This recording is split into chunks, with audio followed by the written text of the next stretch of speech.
Chapter 20. Asylum Cities. Then God spoke to Joshua.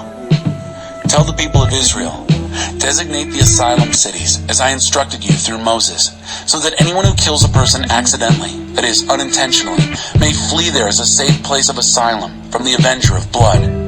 A person shall escape for refuge to one of these cities, stand at the entrance to the city gate, and lay out his case before the city's leaders. The leaders must then take him into the city among them and give him a place to live with them.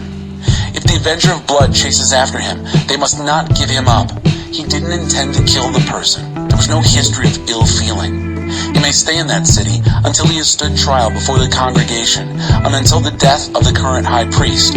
Then he may go back to his own home in his hometown from which he fled. They set apart Kadesh in Galilee in the hills of Naphtali, Shechem in the hills of Ephraim, and Kiriath Arba, that is, Hebron, in the hills of Judah. On the other side of the Jordan, east of Jericho, they designated Bezer on the desert plateau from the tribe of Reuben, Ramoth in Gilead from the tribe of Gad, and Golan in Bashan from the tribe of Manasseh. These were the designated cities for the people of Israel and any resident foreigner living among them, so that anyone who killed someone unintentionally could flee there and not die by the hand of the avenger of blood without a fair trial before the congregation. Chapter 21. Cities for the Levites. The ancestral heads of the Levites came to Eleazar the priest, and Joshua son of Nun, and to the heads of the other tribes of the people of Israel. This took place at Shiloh in the land of Canaan. They said, God commanded through Moses that you give us cities to live in, with access to pastures for our cattle. So the people of Israel, out of their own inheritance, gave the Levites, just as God commanded, the following cities and pastures. The lot came out for the families of the Kohathites this way. Levites descended from Aaron the priest received by lot 13 cities out of the tribes of Judah, Simeon, and Benjamin. The rest of the Kohathites received by lot 10 cities from the families of the tribes of Ephraim, Dan, and the half-tribe of Manasseh.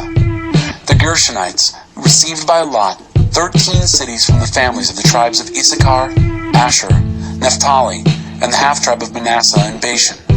The families of the Merarites received 12 towns from the tribes of Reuben, Gad, and Zebulun. So the people of Israel gave these cities with their pastors to the Levites, just as God had ordered through Moses, that is, by lot.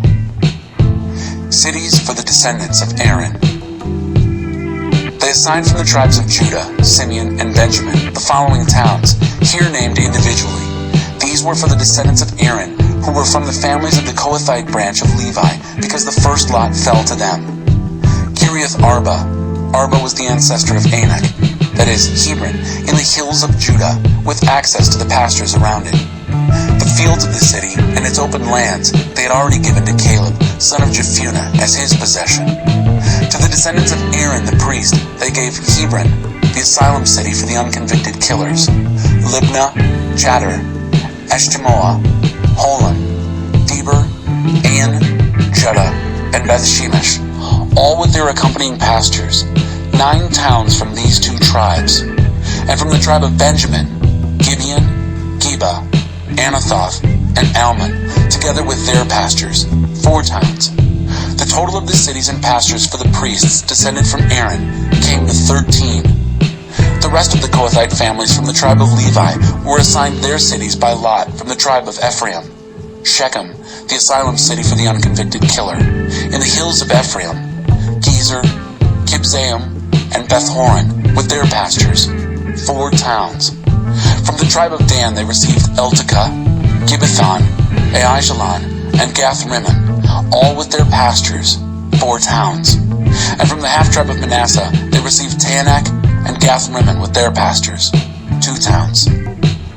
All told, 10 cities with their pastures went to the remaining Kohathite families. The Gershonite families of the tribe of Levi were given from the half-tribe of Manasseh, Golan and Bashan, an asylum city for the unconvicted killer, and B.Eshterah with their pastures, 2 cities. And from the tribe of Issachar, Kishion, Debereth, Jarmuth, and En-Ganim with their pastures, 4 towns.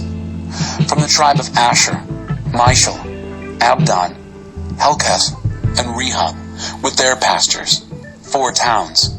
From the tribe of Naphtali, Kedesh in Galilee, an asylum city for the unconvicted killer. Hamath-dor and Kartan, with their pastors, 3 towns. For the Gershonites and their families, 13 towns with their pastors. The Merari families, the remaining Levites, were given from the tribe of Zebulun, Jokneam, Karta, Dimnah, and Nahalal, with their pastors, 4 cities. From the tribe of Reuben, Bezer, Jahaz, Kedemoth, and Mephiath, with their pastors, 4 towns. From the tribe of Gad, Ramoth and Gilead, an asylum city for the unconvicted killer. Mahanaim, Heshbon, and Jazer, with their pastors, a total of 4 towns.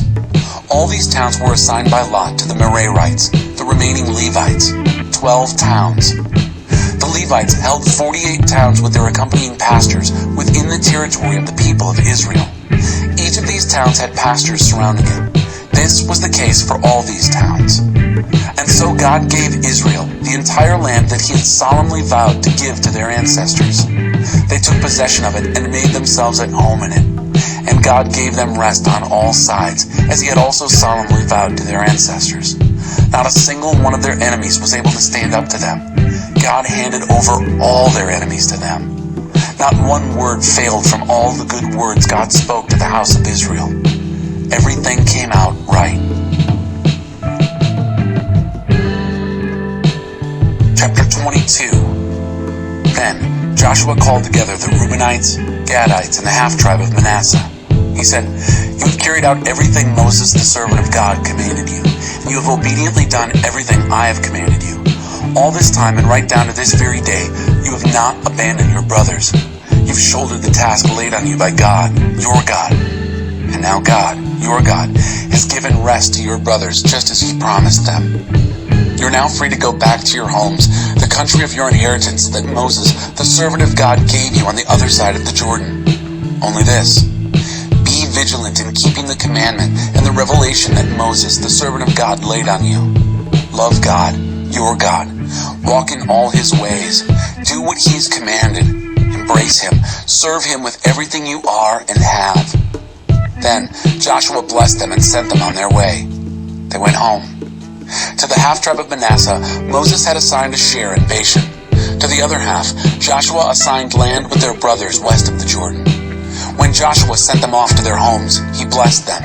He said, "Go home. You're going home rich. Great herds of cattle, silver and gold, bronze and iron, huge piles of clothing.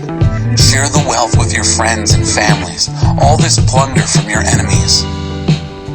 The Reubenites, Gadites, and the half-tribe of Manasseh left the people of Israel at Shiloh in the land of Canaan to return to Gilead, the land of their possession, which they had taken under the command of Moses as ordered by God.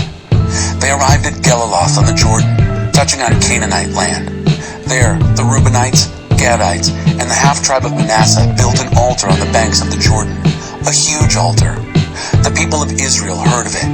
"What's this? The Reubenites, Gadites, and the half-tribe of Manasseh have built an altar facing the land of Canaan and Geliloth on the Jordan, across from the people of Israel." When the people of Israel heard this, the entire congregation mustered at Shiloh to go to war against them. They sent Phinehas, son of Eleazar the priest, to the Reubenites, Gadites, and the half-tribe of Manasseh, that is, to the land of Gilead. Accompanying him were 10 chiefs, one chief for each of the 10 tribes, each the head of his ancestral family. They represented the military divisions of Israel. They went to the Reubenites, Gadites, and the half-tribe of Manasseh and spoke to them. "The entire congregation of God wants to know, what is this violation against the God of Israel that you have committed, turning your back on God and building your own altar, a blatant act of rebellion against God? Wasn't the crime of Peor enough for us? Why, to this day we aren't rid of it, still living with the fallout of the plague on the congregation of God. Look at you, turning your back on God. If you rebel against God today, tomorrow he'll vent his anger on all of us, the entire congregation of Israel.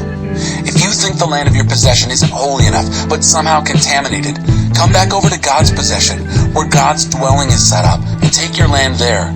But don't rebel against God. And don't rebel against us by building your own altar, apart from the altar of our God.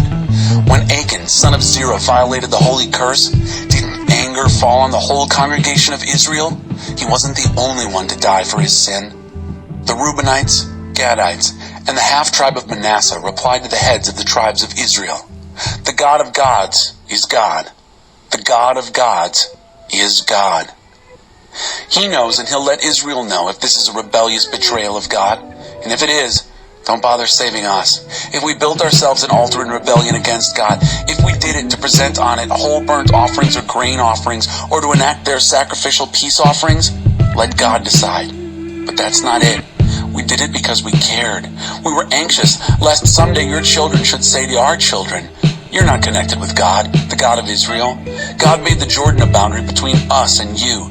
You Reubenites and Gadites have no part in God." And then, your children might cause our children to quit worshiping God. So we said to ourselves, let's do something. Let's build an altar, but not for whole burnt offerings, not for sacrifices. We built this altar as a witness between us and you and our children coming after us. A witness to the altar where we worship God in his sacred dwelling with our whole burnt offerings and our sacrifices and our peace offerings. This way, your children won't be able to say to our children in the future, "You have no part in God." We said to ourselves, if anyone speaks disparagingly to us or to our children in the future, we'll say, "Look at this model of God's altar which our ancestors made. It's not for whole burnt offerings, not for sacrifices. It's a witness connecting us with you." Rebelling against or turning our backs on God is the last thing on our minds right now. We never dreamed of building an altar for whole burnt offerings or grain offerings to rival the altar of our God in front of his sacred dwelling. Phinehas the priest, all the heads of the congregation, and the heads of the military divisions of Israel, who were also with him, heard what the Reubenites, Gadites, and the half-tribe of Manasseh had to say. They were satisfied. Priest Phinehas, son of Eleazar, said to Reuben, Gad, and Manasseh, "Now we're convinced that God is present with us, since you haven't been disloyal to God in this matter. You saved the people of Israel from God's discipline." Then priest Phinehas, son of Eleazar, left the Reubenites, Gadites, and the half-tribe of Manasseh from Gilead, and with the chiefs returned to the land of Canaan to the people of Israel and gave a full report. They were pleased with the report. The people of Israel blessed God. There was no more talk of attacking and destroying the land in which the Reubenites and Gadites were living. Reuben and Gad named the altar, "A witness between us. God alone is God."